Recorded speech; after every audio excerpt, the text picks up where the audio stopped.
What's good, family? So today we're going to talk to you about ETFs versus stocks. We're going to clear one of the biggest misconceptions about ETFs, that you own a piece of every company inside the ETF. You do not, and whoever told you that is lying to you. So we're going to talk about the pros and cons of ETFs versus stocks. Tap into this video, man. Listen, before we go, I want you to like, I want you to subscribe, and at some point during the video, man, leave a comment in the chat and let us know if you like this type of content. Let's go. So today we're going to talk about ETF versus stocks, right? So the first thing I want to tell you is, when you own an ETF, and we're going to use the VOO, and then we're going to use Apple. So a lot of people always tell you that when you own an ETF, you own a small piece of the 508 stocks in the S&P 500. They lying. You do not own no percentage of those stocks inside the ETF. What you do is you're taking your money and you're putting it in a fund, and the fund is allocating your money inside of the ETF, which is why you have to pay them, because it is professionally managed. So that's a check, right? Well, that's an X, because I don't want to pay them. Right now, when you have Vanguards, you pay them a little bit. It comes out in the form of what's called a expense ratio, right? So the expense ratio is what you are paying the fund to manage that for you. Now, Trap, what do you mean manage it? So inside the VOO, let's say you got Apple. Let's say you got Microsoft. Let's say you got NVIDIA. Let's say you got McDonald's. Let's say you got Home Depot. But let's say Apple makes up 6% and Microsoft makes up 5%, NVIDIA makes up 2%. Well, let's say this costs $300 or $400. Every $300 is broken down into how much of the percentage is in the company, right? So the company is allocating the funds, but you get an overall return on the fund, right? So you don't own a piece of the company at all. You're buying into the fund.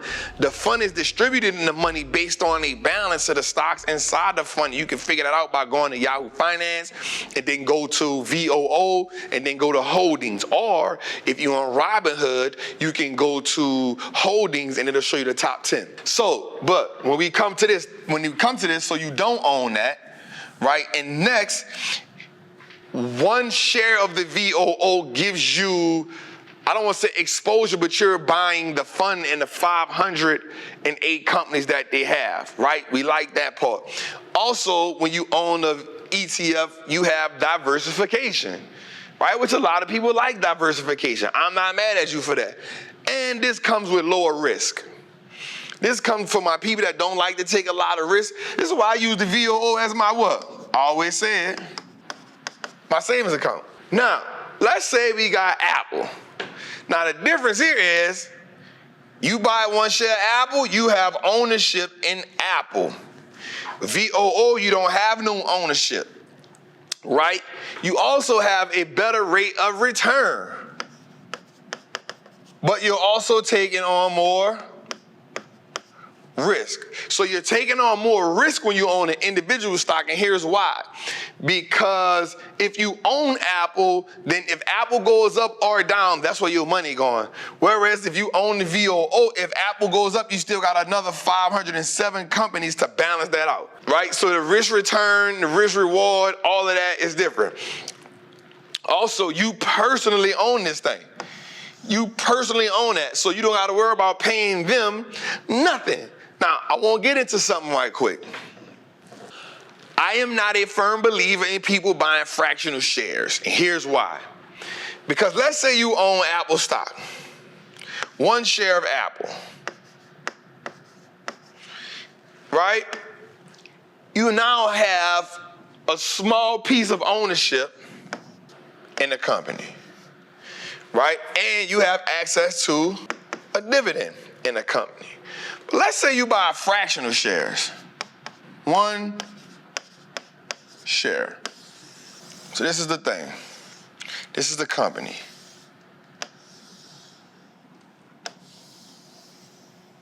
Right? Now, these are shares, which is considered stock. Now, when you own a fractional share, here's now what you're doing. This is what you do when you own fractional shares. Right? So your share, I won't do this all out. I want y'all to just, because I want y'all to get this. I want y'all to get this. I know it's taking a little minute, but I want y'all to get this. These are fractions of the share. So now when you buy a fractional share, you get one of these.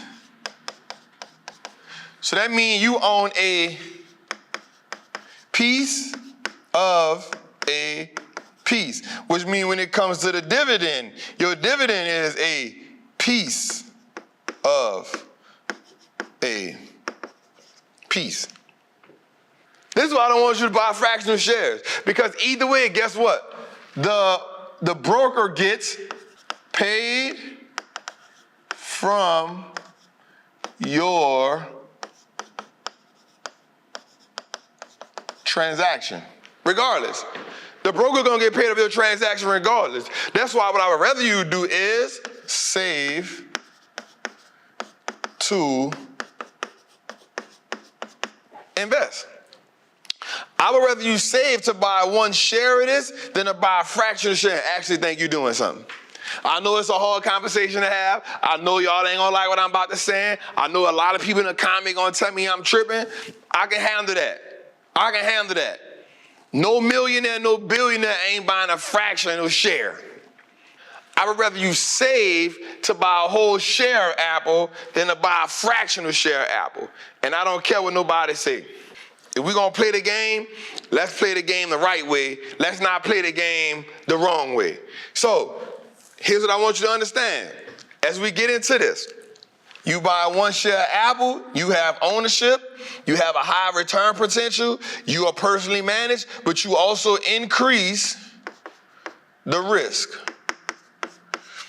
But if you bought VOO, you don't have, watch this, you have zero ownership. You are a participant in a fund, but you have zero ownership. But you have low risk. One share gives you access to all companies, but not ownership. Watch this, kind of like the options market. You have access, but no ownership. In the options market, you have the right to, if things go your way. You know what I'm saying? You got access. When you think about the ETF, I want you to think about that. Access, but no ownership. Right? It's diversified, and you have to pay them for managing that fund for you. So the goal for me is, I'm not gonna lie though, when I'm trading, I trade ETFs. Watch this. I'm gonna tell you what I do with ETFs. If I'm trading, I use ETFs because they are less risky and cheaper. They're less risky and cheaper, right? I also use ETFs to get into new industries. Right, when I got into this ETF right here, it's because I wanted to learn about medical devices, which is one of the ways I came up with Eli Lilly. Right, so I like to get that ETF. I like to learn. I go look at the top 10 because those will be the best ones, and I study them until I find one or two that I really like, and I break them down. So I use ETFs for that, and I use the VOO for my savings. And I reinvest the dividend because now it looks better. All right, so I hope y'all like this video. You know what I'm saying? I hope y'all liked it. I hope this video really gave y'all just some information, some game. Now, here's the thing I will say about it. I don't have nothing against ETFs if you just get in the game and you won't get started, right? There's some great performing ETFs. Like, listen, these are great performing ETFs. You know what I'm saying? These are some great performing ETFs. You You know what I'm saying? These are some great performing ETFs. This one is my savings account. You know what I'm saying? These are some great performance ETFs. I can't even say nothing about that. If you do want exposure and you want to still get some great returns, you can use the ETFs, but just understand you don't have no ownership. But at the same time, if you find an ETF that you like with an industry or a sector that you like, take the ETF, learn about that industry or sector, and then go inside the ETF and find your company, man. That was good, man. Listen, it's your boy, the Wallstreet Trap. I hope y'all liked this video. I hope it educated. I like to try to keep them short, 8, 10, 12 minutes, so you can grab it, so you can write it down, and you can go with it, man. So I hope y'all appreciated this, man. Let's go get in the comments. Tell me how you liked this video. Tell me if this video truly helped you out. And if so, tell us how can we help you out even more on the journey. It's your boy, the Wallstreet Trap. And make sure you check out my show each and every Tuesday called Trapping Tuesdays, man. I'm out.